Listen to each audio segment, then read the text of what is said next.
Saturday morning, an amazing sunrise. Gonna go for a 15-mile run, interval day, mile repeats, followed up by a couple of 2-mile reps at marathon pace, shooting for 15 miles for the day.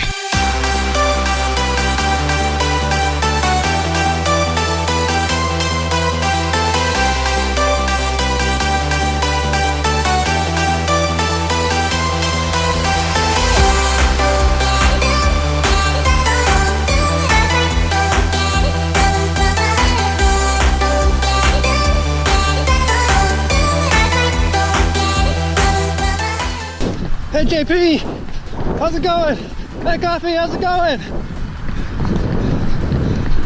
Just finished first interval, feeling pretty good. Feeling strong, feeling good in these Nike Zoom Fly Flyknits. Just saw JP and Andrew Coffee, 2 big fans. They've been watching me for forever. Good to see them out there. I think they're droning today. Looking forward to see what they got for footage.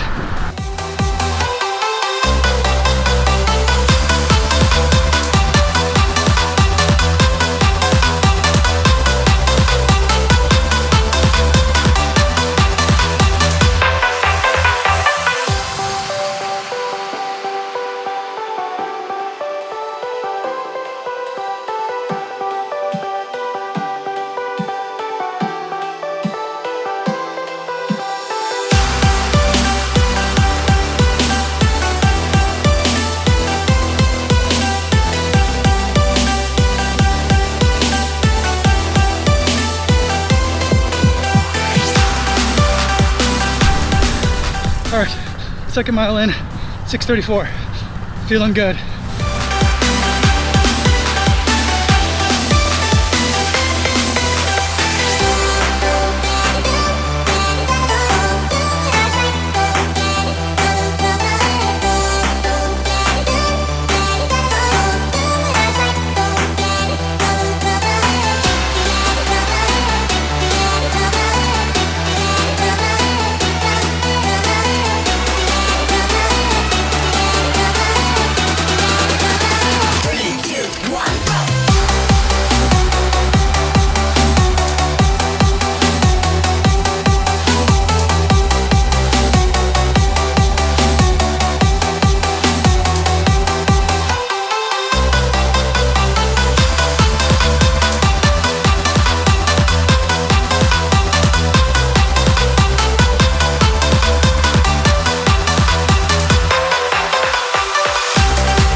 Head back.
Oh, 15 miles.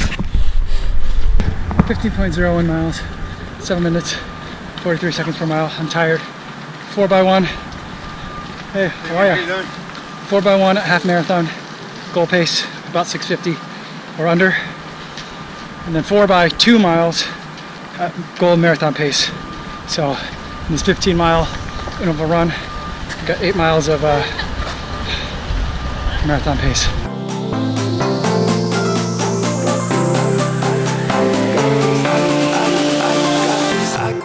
"15 miles today in the Zoom Fly Flyknit." These things were amazing on my long run today, especially at the faster half marathon paces. I came in at all of those mile repeats in the 6:30s, so crushing what I was intending to hit in terms of my goal half marathon pace. So that felt really good, very encouraging. But I did pay for it on the way back. I usually do it like an out and back in terms of that run. And so on the way back, those 8-minute goal 2-mile sets were a little bit tougher to hit. I did make them. I think I hit, in the 7:55-ish range for those 2-mile repeats in terms of overall pace for the 2-mile set. But it was a little bit of an effort. But after about the second 2-mile repeat, I still had 2 more to go. I still had 4.25 miles left to run total. And I was thinking, I really have to think about for my marathon race day what my initial paces are going to start out like, because if I start out too fast, I'm not going to have anything left in the tank for later. And so that was something that I was thinking a lot about. I was thinking a lot about just making the entire distance. I have the energy and the fitness for paces, but being able to hit those marks on the longer run is a concern. A good workout like today, 15 miles, a lot of different paces, a lot of heat as well in the run, made me feel pretty good. It's one of the last long workouts that I'm going to have before the Chicago Marathon. So, always really nervous with those last couple of big workouts, because you don't want to go into the marathon with too excellent of a run, because then when you get to the marathon, you're worried that you peaked too soon, and you also don't want to have bad workouts going into the marathon, because then you're worried that everything's falling apart. So just the right amount of good for today, which was reassuring. But in terms of the shoes performance, the Flyknit is great. Did a really good job at helping me stay cool in the foot, at least in the upper area. I definitely felt later on in the run, especially once I was done with the half marathon paces and into the marathon paces, the sweat was dripping down kind of into my legs and into my shoes, but I could feel like the wetness creating like an evaporative cooling. And so as my feet were like moving through the air and they were wet, the Flyknit was allowing enough air to run through that my feet actually felt kind of like cooled in a way. So that was a good experience to have. And then also, I think by now I've got a little bit more miles into them, and so there's been a little bit of break-in, which is a good thing, at least for the Zoom Fly. I experienced this to an extent with the Zoom Fly SP that I had, where you have that really distinct kind of 2-shoe feel. At slower paces, it's one thing. At more harder efforts, it's another. And also, it kind of has that toe drop, where it feels like you're standing at the edge of a stair, and then all of a sudden you fall like right off of it.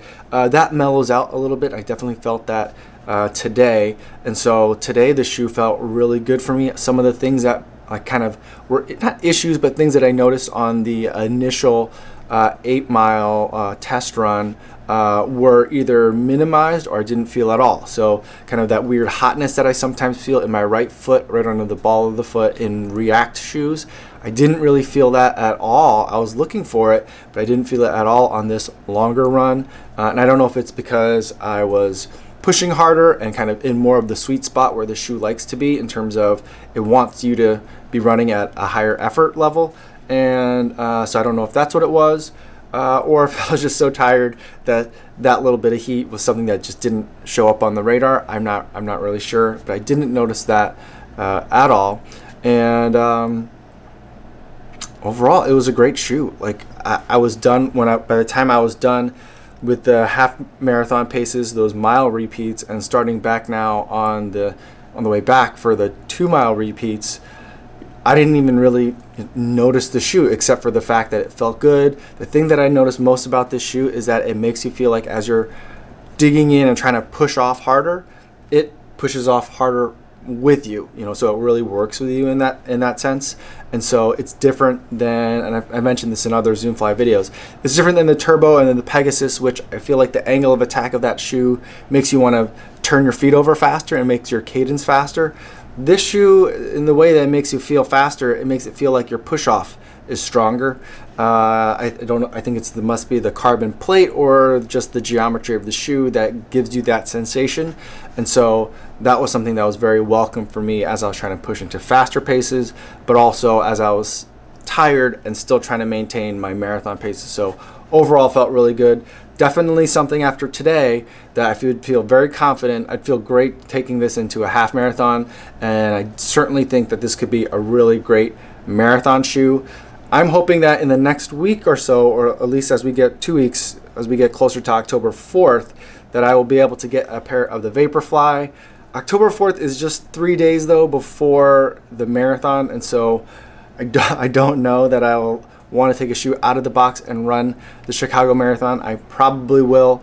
And so I'm hesitant to say that this is going to be my marathon shoe, but if there weren't a Vaporfly, or if I can't get a Vaporfly 4%, I'm going to be very happy to take one of these into the Chicago Marathon with me, especially after today's run, where I was able to really test it out on some marathon paces, get it on some longer distances, and feel how the shoe kind of holds up under longer distances and some more race-like conditions. So I'll have one more not big, but one more week of training.